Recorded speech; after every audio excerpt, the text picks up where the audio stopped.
शुभेच्छा बंधुगण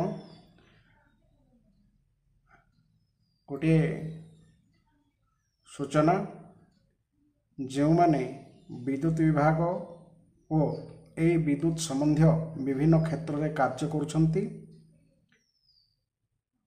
सही कारीगर मानक पई एक शुभ सूचना रही।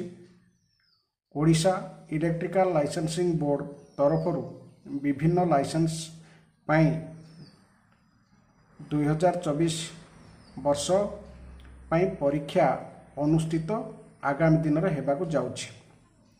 एथिपाई आशायी परीक्षार्थी वर्कमैन परमिट यथा wireman MV, lineman MV, workman HT and endorsement of cable jointing and mining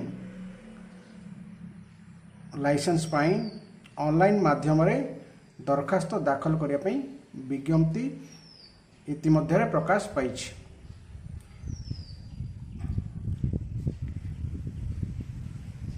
ए विज्ञप्ति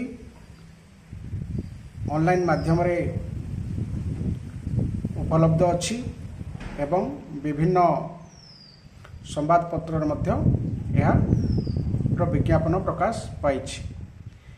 यार ऑनलाइन आवेदन 1/8/2024 रु आरंभ हुई 31/8/2024 राति 11:59 पर्यंत उपलब्ध हेबो। आवेदन गुड़िक केवल ऑनलाइन माध्यम रे ग्रहण करा जिवो। यार एक वेबसाइट रही।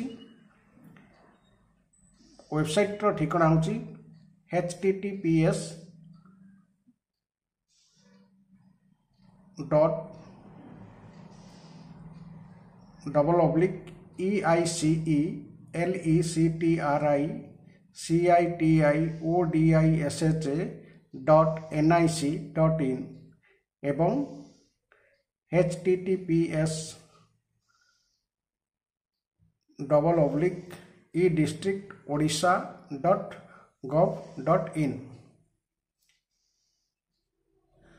ऑनलाइन माध्यम रे अपलोड होइथिबा कागजपत्र सहित आवेदन गुड़िकर मुद्रित कॉपी बा हार्ड कॉपी संपृक्त जी जो अंचल पर दरखास्त करुछंती सही अंचलर अतिरिक्त मुख्य इंजीनियर कम इलेक्ट्रिकल इंस्पेक्टर कार्यालय रे 7/9/2024 संध्या 5टा सुधा दाखल हेबा आवश्यक।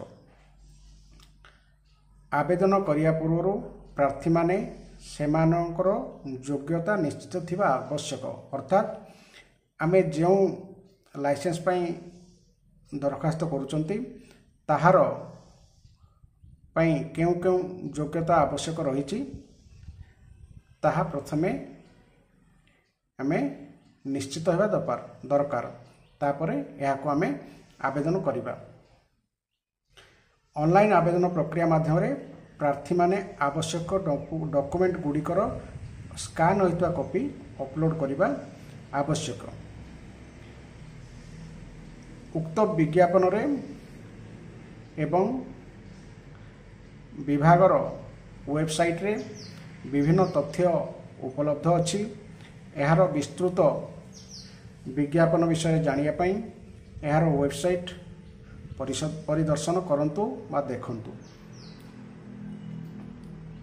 ए वेबसाइट रो ठिकाना मध्य डिस्क्रिप्शन रो लिंक रे दिया जाइछि। तेणु जो परीक्षार्थी माने लाइसेंस पाइबा पई इच्छुक बा अपेक्षा करी रहिछंती विज्ञापन तो प्रकाश पाई सारिछि। एबे विभिन्न कागजपत्र बा डॉक्यूमेंट गुड़िक प्रस्तुत करी आवेदन कराई नियंतु। दरखास्त गुड़ी को केउ वर्ग पई केउ कागजपत्र आवश्यक बा केउ फॉर्म दरकार ताहा एसओपी बा स्टैंडर्ड ऑफ प्रोसीजर रे मध्य दिया जाइछि। एही एसओपी मध्य आमे साइट रु डाउनलोड करि परिबा एवं ताहाकू भल भावे पुंखानुपुंख भावे तर्जमा करी ଡକୁମେଣ୍ଟ ଗୁଡ଼ିକ ଆମେ ଅପଲୋଡ଼ କରିବା ଆବଶ୍ୟକ।